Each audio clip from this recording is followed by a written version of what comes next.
নমস্কার বন্ধুরা, সুইটি রান্নাঘরে সবাইকে স্বাগত জানাই। আজকের রেসিপি দুধ শুক্তো। চলুন তাহলে রেসিপিটি বানিয়ে নেওয়া যাক।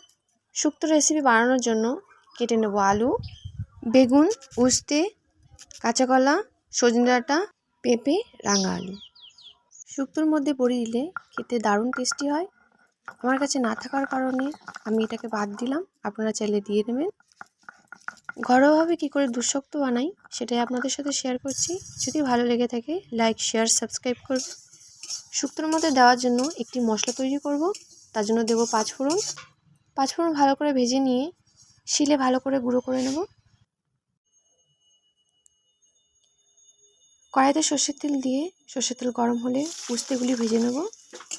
লালচে করে উস্তেগুলি ভাজা হয়ে গেলে তুলে নেব। ওই তেলে বেগুন ভেজে নেব।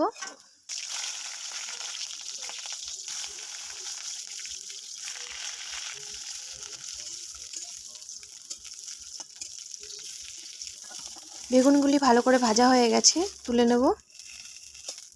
কড়াইতে সর্ষের তেল দিয়ে ফোড়নের জন্য দেব 5 ফোড়ন, তেজপাতা। ফোড়ন থেকে হালকা মিষ্টি গন্ধ বেরোলে দেব আলু, কাঁচা কলা, পেঁপে।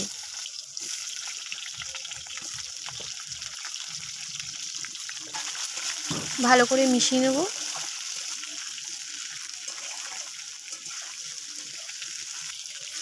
দেব সজনে ডাঁটা। সবজিগুলি ভালো করে ভেজে নেব। শুক্তোতে হলুদ দেয় না, তাই হলুদ দেব না। পরিমাণ মতন দেব লবণ, আদা বাটা। ভালো করে মিশিয়ে নেব। শুক্তোর মধ্যে গুঁড়ো দুধ ব্যবহার করব, তার জন্য একটি পাত্রের মধ্যে হালকা উষ্ণ গরম জল করে গুঁড়ো দুধটা ভালো করে গুলিয়ে নেব।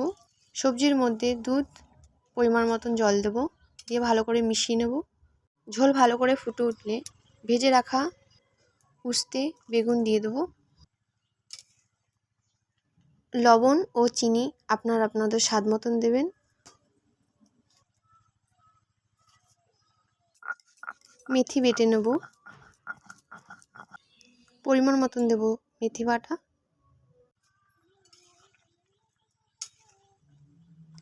পরিমাণ মতন দেব চিনি। ভালো করে মিশিয়ে নিয়ে ঢাকনা দিয়ে সেদ্ধ হতে দেবো। 5 মিনিট পর ঢাকনা তুলে দেবো।